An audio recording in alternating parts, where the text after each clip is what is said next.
سورہ فاتحہ کی تفسیر تشریح اللہ رب العزت کے فضل و کرم سے پایہ تکمیل کو پہنچی. اب یہاں سورہ بقرہ کی تفسیر و تشریح کی جا رہی ہے. سب سے پہلے یہ یاد رکھیے کہ سورتوں کے جو نام ہوتے ہیں وہ سارے کے سارے توقیفی ہوتے ہیں، لیکن بعض علماء نے کچھ ان کی توجیحات بیان کی ہیں، وجوہات بیان کی ہیں.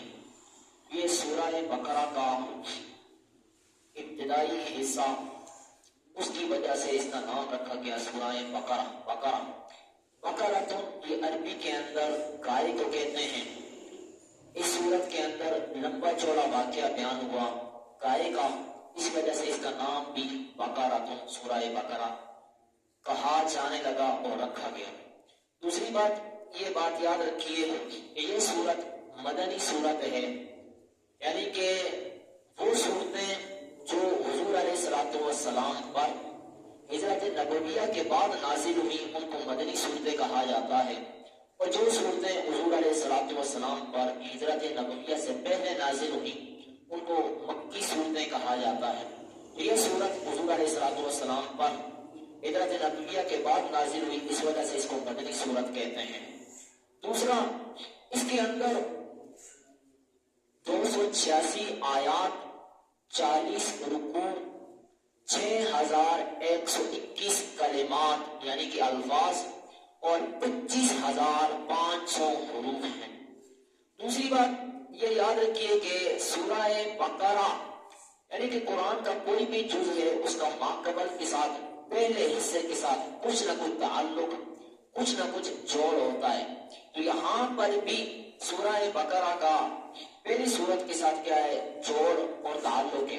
اور وہ جوڑ اور تعلق اس بنا پر ہے اور اس طور پر ہے کہ سورہ فاتحہ کے اندر اللہ رب العزت نے جو مضامین اجمالاً اور اختصاراً بیان کیے، یعنی کہ اختصار کے طور پر اور مختصر طریقے سے جو مضامین بیان ہوئے، جو مفاہیم قلت کے طور پر بیان ہوئے، اب ان کی تفصیل، تشریح اور توضیح کے طور پر سورہ بقرہ کے اندر کیے جا رہے ہیں. تو ہر چیز کا پہلے اجمال ہوتا ہے، اس کے بعد اس کی تفصیل ہوتی ہے. تو گویا کہ سورہ فاتحہ کے اندر جو مضامین تھے وہ اجمالاً بیان ہوئے، اب ان مضامین اور ان مفاہیم کی تفصیل اور تشریح کی جا رہی ہے، اس لیے سورہ بقرہ کو اس کے بعد ذکر کیا گیا.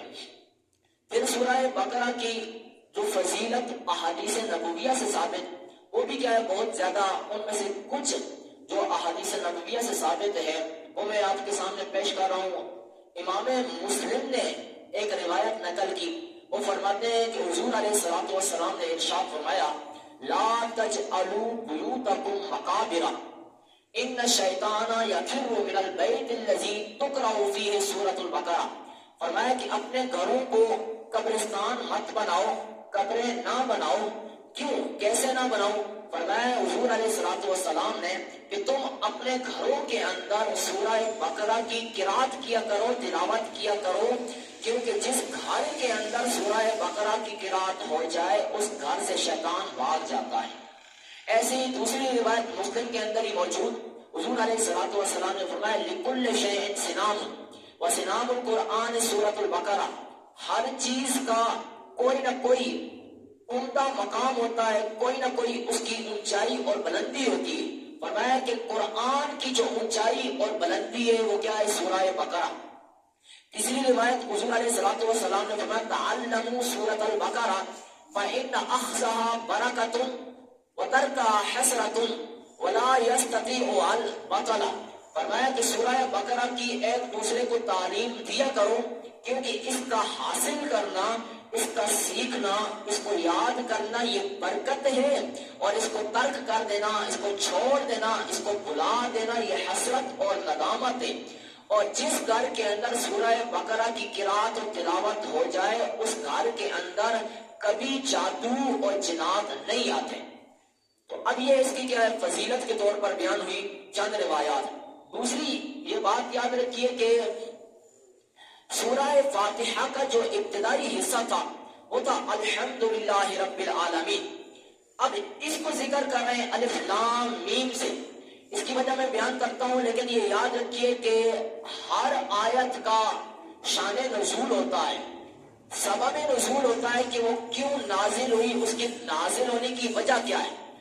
تو یہ تو وجہ اپنے خاص مقامات پر بیان ہوگی، لیکن اس سورہ بقرہ کا شان نزول کیا ہے، اس کا سبب نزول کیا ہے، تو علماء نے اجمالاً اس کا شان نزول اور سبب نزول یہ بیان فرمایا کہ جب حضور علیہ الصلوۃ والسلام ہجرت کر کے مدینہ شریف کے اندر تشریف لے گئے تو وہاں پر آپ کا سامنا منافقین سے ہوا اور معاندین سے ہوا اور مخالفین سے ہوا، جو آپ کو طرح طرح کے ستم آپ پر اور طرح طرح کے مظالم ڈھاتے تھے. تو اب اللہ رب العزت نے سورہ بقرہ نازل فرما کر حضور کو تسلی بھی دی اور منافقین کے جو کارتوت تھے اور ان کے جو بدعمالیاں تھی ان کو بھی کیا کیا، ذکر فرمایا. تو اس طرح یہ شان نزول اور سبب نزول یہ ہے کہ سورہ بقرہ کا نازل ہونے کی وجہ صرف اور صرف یہ ہے کہ منافقین کو کیا کیا جائے، ان کے اوپر سد باب کیا جائے، ان کو ڈرایا جائے اور دھمکایا جائے.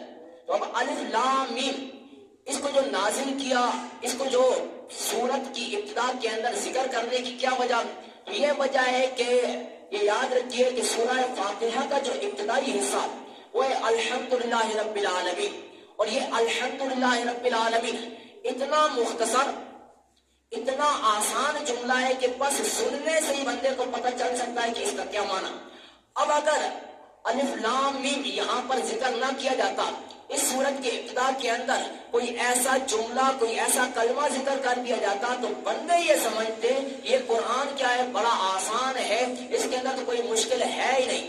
اب رب تعالیٰ نے الف لام میم ذکر کر کے فرمایا کہ یہ الف لام میم حروف مقطعات میں سے تم اس کا علم رکھتے ہو کہ نہیں رکھتے، ذرا بتلاؤ. تو اب کوئی بندہ شیخی مار سکتا تھا، کوئی بندہ اپنے آپ کو عالم کہنے کی وجہ سے لوگوں کے سامنے یہ کہہ سکتا تھا کہ اس کی مثال میں بھی لے کر آ سکتا ہوں، لیکن رب تعالیٰ نے فرمایا کہ الف لام میم جب یہ کلمہ ذکر کیا گیا تو ساری عقلیں انسانی اور عقول انسانی ساری کی ساری ششدر اور حیران رہ گئی کہ اس کا کیا معنی اور کیا مطلب اور کیا مفہوم نکلتا ہے. کسی کو اس کا علم نہیں ہوا. جب اس کو علم نہیں ہوا تو وہ کیا ہو گیا، دانتوں میں انگل لے کر بیٹھ گئے سارے کے سارے اور سوچنے پر یہ مجبور ہو گیا کہ یہ کلام کسی بشر کا نہیں ہو سکتا بلکہ کس کا ہے، رب تعالیٰ کا ہی یہ کلام ہے. اسی وجہ سے کسی بشر کی طاقت نہیں ہوئی کہ وہ کیا کرے، رب تعالیٰ کے اس قرآن کے مقابل کوئی اپنا کلام لے کر آ سکے. دوسری بات الف لام یہ حروف مقطعات میں سے ہے، اور حروف مقطعات کے متعلق یہ یاد رکھیے اللہ رب العزت نے قرآن مجید فرقان حمید کے اندر ارشاد فرمایا هو الذی انزل علیک الکتاب منہ آیات محکمات ہن ام الکتاب واخر متشابہات. فرمایا کہ وہی ذات ہے جس نے تم پر قرآن مجید یعنی کہ کتاب نازل کی. اس کتاب کی کچھ آیات کیا ہے، محکم ہے، جن کا معنی کیا ہے، سمجھ آ سکتا ہے، اور وہ کیا ہے ام الکتاب، اور کچھ آیات کیا ہے، متشابہ ہیں. اب یہ متشابہ آیت وہ آیت ہوتی ہے یا وہ کلمہ ہوتا ہے جس کا معنی اور جس کا مطلب بندے کو سمجھ نہیں آ سکتا، اس کی عقل کے اندر وہاں فہم آ نہیں سکتا، دانست آ نہیں سکتی، بندہ اس کلمے کا معنی مطلب سمجھ نہیں سکتا، اس کو کہتے ہیں متشابہ. متشابہات کے قبیل سے حروف مقطعات. اب یہ حروف مقطعات بھی متشابہات کے قبیل سے، ان کا کیا معنی وہ صرف اور صرف اللہ جانتا ہے یا رسول اللہ جانتا ہے. اس کی مراد نہ کوئی ولی جان سکتا ہے قطعی طور پر، نہ کوئی عالم، نہ کوئی علامہ، نہ کوئی فاہم، کوئی بھی نہیں جان سکتا. تو یہ یاد رکھیے کہ یہ جو کلام ہے یہ حروف مقطعات کے قبیل سے، اور حروف مقطعات متشابہات کے قبیل سے کوئی اس کا معنی و مطلب نہیں سمجھتا. سارے مفسرین یہی کہتے ہیں کہ اللہ عالم بمرادہ. اب یہاں پر ایک سوال یہ ہوتا ہے کہ آیا جب یہ حروف مقطعات میں سے ہے تو آیا حضور علیہ الصلوۃ والسلام کو بھی اس کا علم تھا یا کہ نہیں تھا؟ تو یہ یاد رکھیے مسلم کی روایت موجود ہے، حضور علیہ الصلوۃ والسلام کے پاس جب حضرت جبریل امین قاف ہا یا عین صاد یہ آیت یا یہ جملہ لے کر آئے تو حضور علیہ الصلوۃ والسلام نے جب ان سے یہ جملہ سنا تو حضرت جبریل امین نے کہا کاف، حضور علیہ الصلوۃ والسلام نے فرمایا کہ میں نے جان لیا. پھر جب کہا ہاں تو حضور علیہ الصلوۃ والسلام نے کہا کہ میں نے جان لیا. پھر جب یا کہا تو حضور نے کہا کہ مجھے خبر ہے اس کی. آگے عین کہا تو حضور نے فرمایا کہ میں نے جان لیا. پھر جب صاد کہا تو حضور علیہ الصلوۃ والسلام نے فرمایا کہ میں اس کی خبر رکھتا ہوں. اب اس روایت کی بنا پر علماء فرماتے ہیں کہ حروف مقطعات کا جو علم ہے یہ حضور علیہ الصلوۃ والسلام کو قطعی طور پر تھا. حضور علیہ الصلوۃ والسلام کیا ہے جانتے ہیں. اس روایت کے آخر میں حضرت جبریل امین کہتے ہیں یا رسول اللہ صلی اللہ علیہ وسلم اس کا کیا معنی ہے، اس کا کیا مطلب ہے؟ آپ کہہ رہے ہیں کہ میں جانتا ہوں، مجھے علم ہے، ہمیں تو کیا ہے کوئی علم نہیں. تو اب اس روایت کی وجہ سے پتہ چلتا ہے کہ صرف حضور کو علم ہے، حضرت جبریل امین کو بھی علم نہیں ہے. اسی وجہ سے فارسی کے اندر ایک شاعر گزرا ہے شیخ سعدی، وہ فرماتے ہیں میانے طالب و محبوب رمزیست کرامن کاتبین را ہم خبر لیست. فرماتے ہیں کہ اللہ اور محبوب، طالب اور مطلوب، محب اور محبوب کے درمیان، اللہ اور اس کے رسول کے درمیان کیا ایک ایسی رمز ہے، ایک ایسا باریک نقطہ اور باریک اشارہ ہے جس کو وہ کیا ہے آپس میں ہی سمجھ سکتے ہیں، محب اور محبوب ہی سمجھ سکتے ہیں. حتیٰ کہ کرامن کاتبین جو دو فرشتے ہیں بندے کے ساتھ ہر وقت کیا لگے ہوئے ہوتے ہیں، ان کو بھی کیا ہے اس کا علم نہیں ہوتا. اس لیے کیا یہ حروف مقطعات ان کا علم حضور علیہ الصلوۃ والسلام کے پاس ہے اور کسی بشر کے پاس اس کا کوئی علم نہیں. اسی لیے مفسرین کرام اس کی تفسیر اور تشریح کرتے ہوئے یہی کہتے ہیں اللہ عالم بمرادہ، اللہ اس کی مراد اور اس کے مقصد اور اس کے مطلب اور اس کے مفہوم کو جانتا ہے، کوئی اور بندہ اس کو جان نہیں سکتا.